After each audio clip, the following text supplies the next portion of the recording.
Greetings, everybody. My name is Thorn. We're gonna give it a few moments to get started here. We're on episode 6 of the Odditorium. It's a holiday special, Gothmas special. And here with me today is my guest, GrimRock.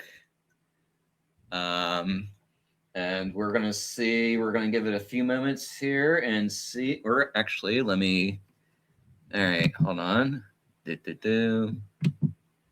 right. And we got the chat connected, so hopefully you guys will be able to chat with us. But we're gonna give it a few minutes here to make sure everybody's able to see this. And I'm gonna make sure we're all good here.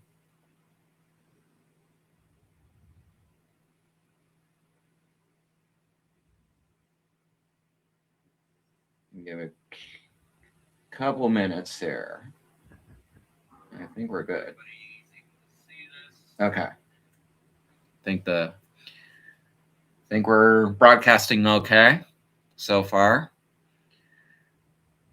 All right, so a few more moments here, and then we're going to get started on this. Hope everybody's having a good holiday so far.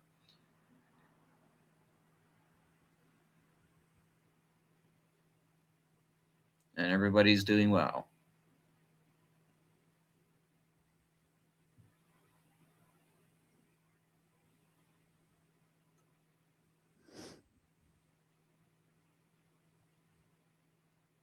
Okay, so give us a moment here.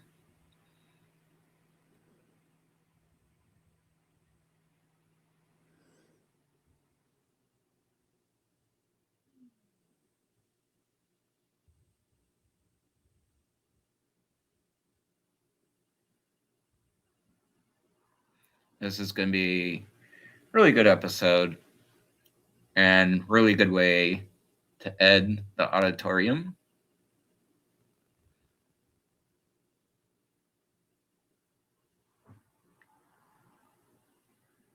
I think we'll give it about one more minute, and then we'll get started here.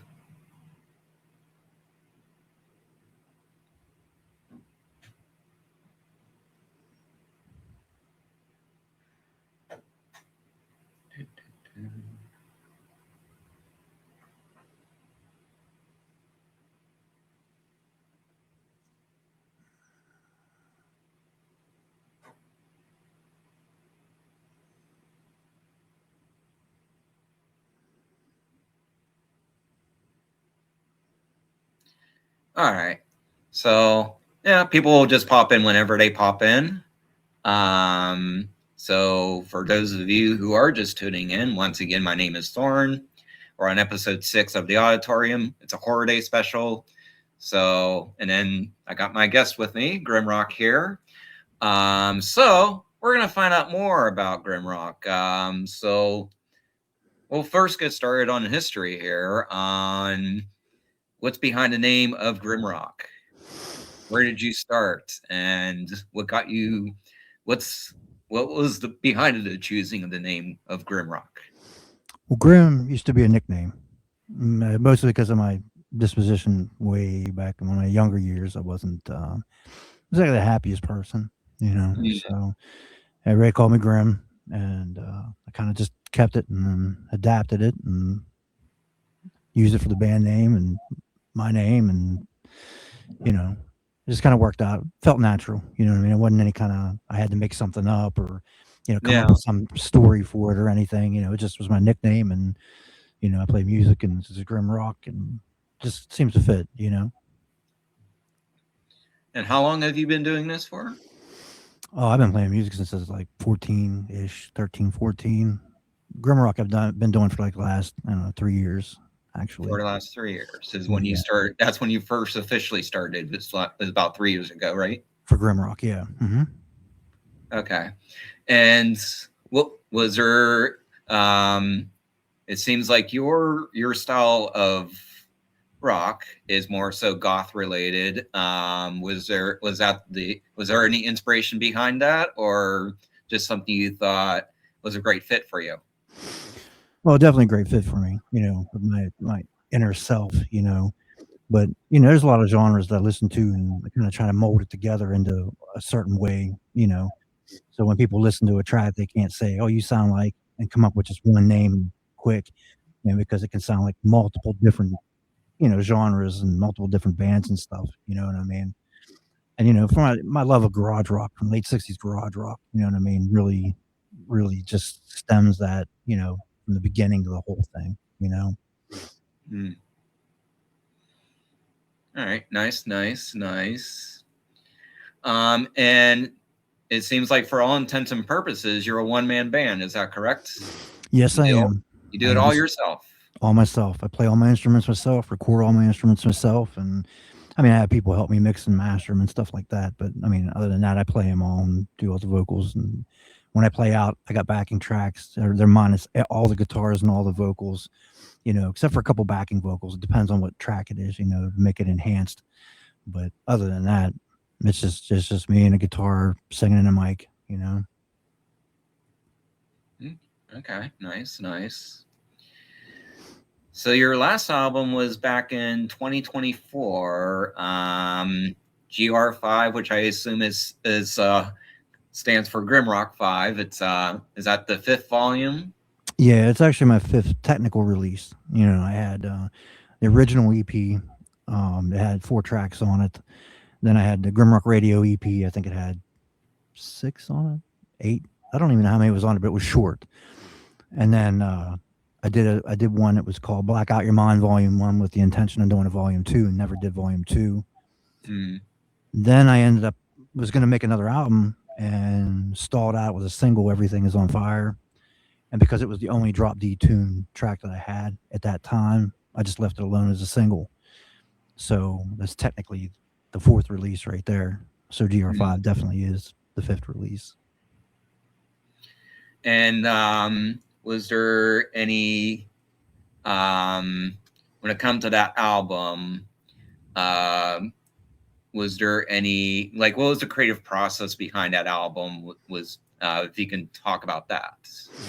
The album itself went through a lot of transformation, a lot of changes. When I first started it, I had every intention of making a 12-track album. That was my Mm. goal. I was done with the EPs. I wanted to make an album. Well, as I kept going through, it kept taking me longer and longer to get the tracks done. And it was mostly my fault, you know what I mean? Trying to squeeze time in between work, family, and everything else. Right. And so I eventually got to a certain point, and everything kind of, at that point, I was going to cut it off short and just call it another EP, just call it a day. Mm. Until I had a podcast, and it was Nix's podcast, actually, what it was. And their guy that does the sound, Matt Kirshner, was on there, and he messaged me afterwards and asked if he could mix and master my next track, which would have been Abyss at that point. And I told him, yeah, sure. If you want to mess with it, see what you can do with it, whatever. That particular point when he sent me back the actual mix and master one, it was so much better than anything I could have done. Mm. And I was really excited about it. And we did that video in Cleveland and I forget where Youngstown was part of Yeah. it, and then Cleveland was the other. We did it with Marissa Violence Yes. and Angel Val and Melvin Crockett. He did the video, for it and everything. And he didn't even have the finished track. I told him just to come up with stuff. Yeah. And he come up with the video and all the stuff, and I gave him the finished track after he'd done all the video with us and everything. And it just happened to work out. Well, move on just a little bit further. I had another podcast interview, and it would have been with my now cover model, Tattoo Baby, on the Okay. GR5 album. She was doing her own little podcast, had a small one and everything. Well, I got on that, and I was perusing her page, and I saw that cover, but it was an actual photo. Like it was a photo shoot that she'd done in Texas. And I'd asked her if I could use it, and she told me no. Then I was like a couple weeks later, I got back with her, and I was like, hey, can I use it again? And she finally said, yeah. And right then and there, man, that just, between those two things, really changed everything. I went back to being a full album. Matt mixed and mastered all the rest of the stuff for me. Even though I had other stuff out at that point, he remixed everything for me and everything. So everything you hear out now was remixed and mastered by Matt Kirshner, sent to the label Golden Robot Records, which incidentally, they signed me also mid album. So, kind of had to go ahead and, finish it up and everything. So, Yeah. And then yeah, the one video you had was Abyss, and I remember that being like your highest performing video. Um, was that the only one no, that you rated, or have you had other videos before? I had other videos before, and Haunted is my highest viewed video on YouTube. Okay. Abyss is second highest on YouTube, but I think Abyss is second highest. Okay. I got the most streams in one day for Abyss, though. I think Yes. there was something with it. You know what I mean? It made it different. And Yes. I remember that. yeah, and then from there, then I did like a lyric video for Angry, and that was just a thing to try to fill some time in until I got the video for Don't Ya. And I actually met my cover model for GR5 in Dayton, Ohio, and her and her friend Jen Marie were actually in that Don't Ya video. So Hmm. that's the last one I have right now. Okay. All right. So when you've been performing live, so how's the reception been to you performing live? So they come and see you on stage, and do they expect something else out of you? Do you get like surprise reactions? Like how has that all been like with your live shows? Well, I played the Rock Room in Pittsburgh, and I know people would ask me to play King Diamond because I guess I kind of look like King Diamond in a weird way. Yeah. And other than that, people look at me and they're like, "Oh, this guy's going to play some Slipknot," and it's Yeah. I was kind of thinking that. it doesn't happen, like it was Yeah. but the thing about it is it's got that little edge of surprise. It's still Yes. moderately heavy. It's not overly heavy. That way, it reaches a little bit broader audience. And the stage show is just a stage show. You know what I mean? It's just Right. pretty much it is. I'm just up there as like any actor in a movie. I'm up there acting out my Mm-hmm. stage show with the music. You know what I mean? So I never really got anything negative. You know what I mean? The only place that I played that it really didn't get over real well was a place locally, and the guy I worked with the guy, and he run the club that was close to me, and it was just completely wrong audience. You know what I mean? Okay. But I played the Hard Rock Cafe in Pittsburgh. I played all over the place. You know what Oh I mean? yeah. And I've had no real negative issues with it. So I'm thankful for that. And I'm sure it'll happen eventually. Get in the right place. But Yeah. I mean, I'm prepared for it. Yep. You just prepare for it and you just go with it. Hmm. All right. Nice. Nice. Nice. So well, as far as future goes, anything you're working on for future? Anything you can tell us about? Yeah. So I'm working on another album. It's called "To Cast a Shadow," and I post some pictures of the cover, and the cover actually changed to a different cover thanks to Louis Tivy, who's a friend of mine from the UK. And so I have that. I got one track cooking. I got to get the mix together with Mr. Bob at Rhythm House Studios in Charleroi, PA. So we can get that released, and then I have a second track and a third track ready to go. So once we get the first mix done, the way it needs to be done for the label, then I'll get the other ones going. And this is going to be a full album. This is Okay. definitely going to be a full album, and Cool. it's a little bit different. Like the intro track's going to be the single I'm putting out is called Cast a Shadow, and Cast a Shadow kind of bridges between like where Faded and Abyss was at the end of the last album. So it kind of Mm. bridges it with a little twist to it to bring it into like the next mode, because I like to Oh, try to transition each one of these releases as okay. something similar in the first track, but add progressive, be progressive with it to be out, but not so far out that it's just so different that Mhm. it's not listenable. You know what I mean? But Right. just give a little bit to it. So the second track's going to be definitely heavier. It's going to be in the same vein as like Everything Is on Fire, Okay. and I'd like to eventually move to like where it's like a little tad bit of industrial towards the end. You know what I mean? So Oh, okay. Okay. we'll see how it goes. Yeah, that sounds exciting. We'll definitely be looking forward to that one. Yes, me especially. I'll keep an eye out for it. Hmm. All right, that's definitely going to be exciting stuff to look forward to. And all right, so one final question. Um, and this is going to be a bit of an icebreaker, but we'll make it holiday themed. If there was any gift that you could give, what would it be? Any gift that I could give. Well, that would be easy, for me. It's just there's so many people suffering with cancer and stuff out there. The gift that I would give if I had any power to do it would be to eradicate cancer. You know what I mean? First and foremost. So that would be it. Mm-hmm.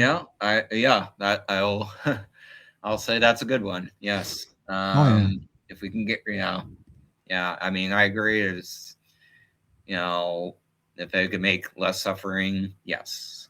Oh yeah, for sure. All right. So for anybody who may not know, GrimRock, tell us where we can find you. You can find me anywhere. If you got grimrockandroll.com, spell it out, grimrockandroll.com.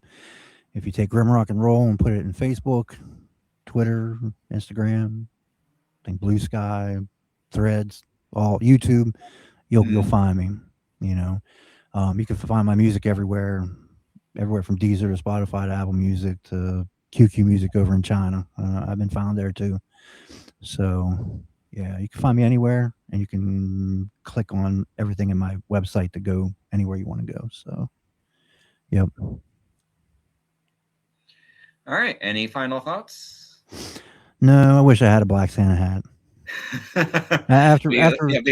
Be as cool as me with a black. Yeah, I got Santa hat envy because I got the the standard red on. You got it was supposed to be a goth thing. I don't have a black one. It works. Hey, I got my guy though.